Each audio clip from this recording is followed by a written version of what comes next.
So, ano na, nawindang na yung buhok ko. So, nag-grocery kami. At mag-aayos ako ng mga pinamili namin.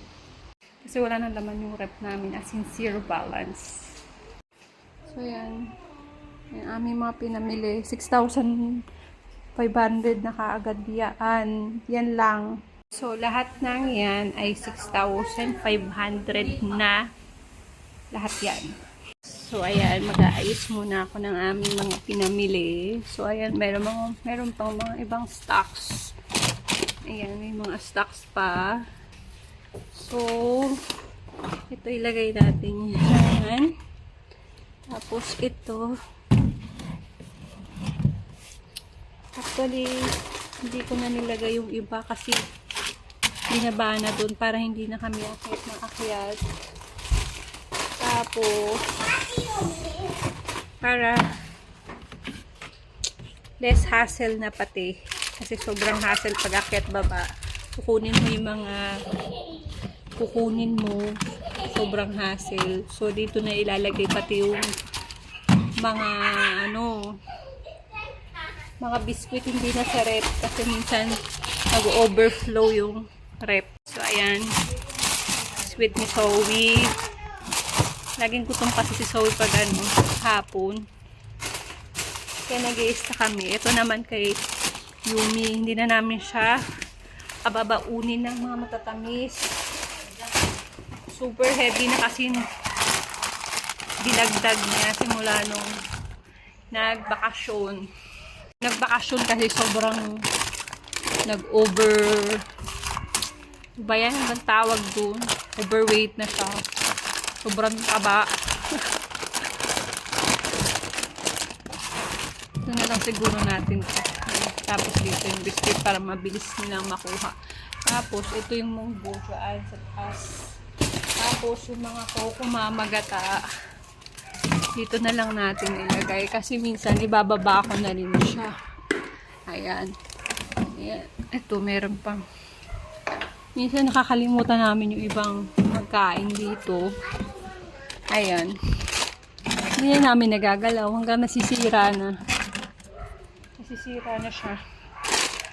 Ayan. Tapos bumili rin kami ng cup noodles. Cup noodles.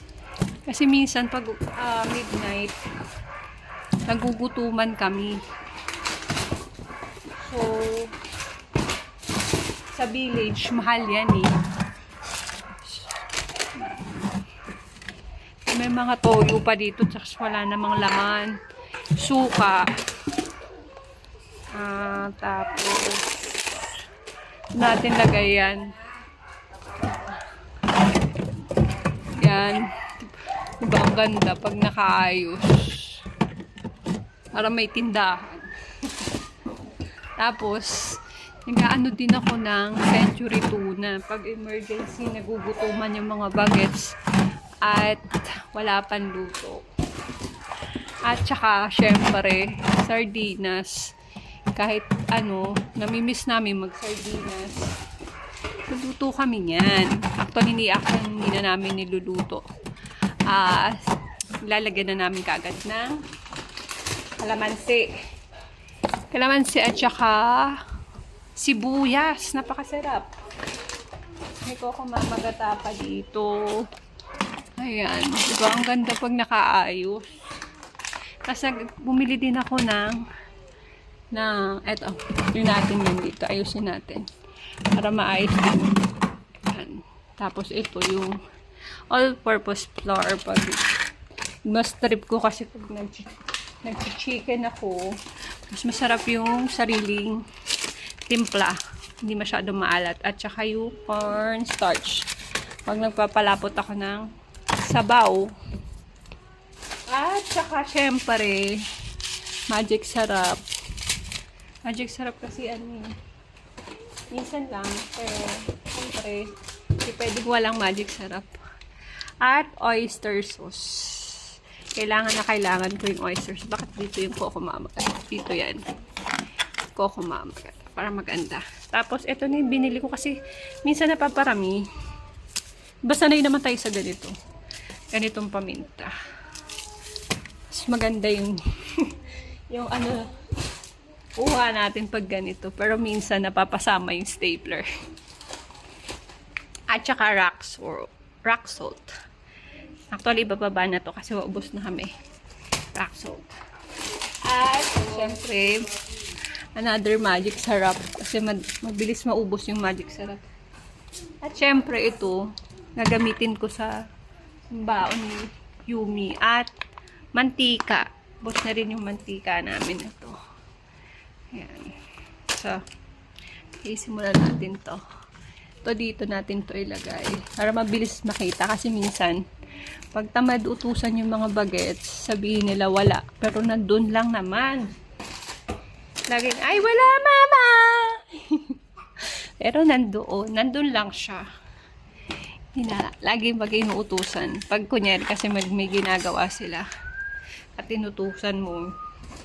Lagi sasabihin wala. Kahit nandun lang naman. Sa gilid. So, ayan. Tapos, ito yung mga biskuit. Ito ko nilagay. Hindi ko na nilagay sa rep kasi minsan naglalagay ako ng mga prutas.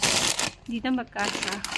Pero pag nagkapera, mas bibili ako ng mas malaki. Para, syempre, organize yung mga pagkain. Kaya, binili ko pa yung rep na yon, yung pandemic. So, ayan. Ito yung munggo. Lagay na. Kaya na lang natin dito yung munggo para mas maganda. Ayan. Hindi nakalagay sa kape. Meron pa nga ditong dried fish. Meron pa dito. Mas gusto ko kasi maraming nag-stock. So, na naman tayo sa ating mga frozen food. So, ayan. Nilagay na natin yung apple, tsaka orange.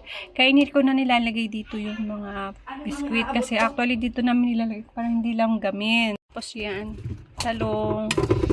Tapos itong sitaw at sayote. Tapos ito ilalagay ko dito yung mga juice. Yan. Yung mga juice. So, ayan. Pwede na natin siyang ilagay sa rep. Ayan. Tapos, yung iba, sa ibabaw na. So, ayan naman yung ating giniling pata, chicken, at pang minuto. Bumibili din ako ng yelo. Kasi minsan, gusto ko yung yelo na lagay sa coffee. So, ito pa. Hindi natin alam kung magkakasya pa. Ayan, chicken. Pinaghiwalay ko sa chicken, tapos pork. Para mabilis ko siya matandaan. Kasi minsan, pag sobrang cold na hindi na namin maalis. Chicken, tapos dito mga pork. Tapos ginili. Tapos ham para sa sandwich ni Yumi. Tapos na siya. Kasi gusto ko, hindi na siya mga chocolate brownies na kakainin. Tapos ito yung pambaon ni Yumi. Sandwich nga. Ito para sa bahay.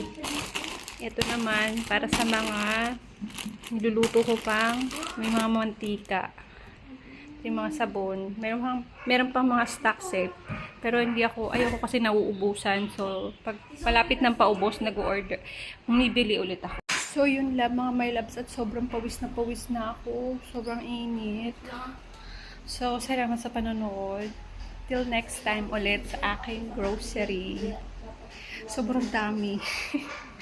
At di ko pa naayos yung iba. Sobrang bungis ko na. Sobrang pawis. Yun lang. And bye!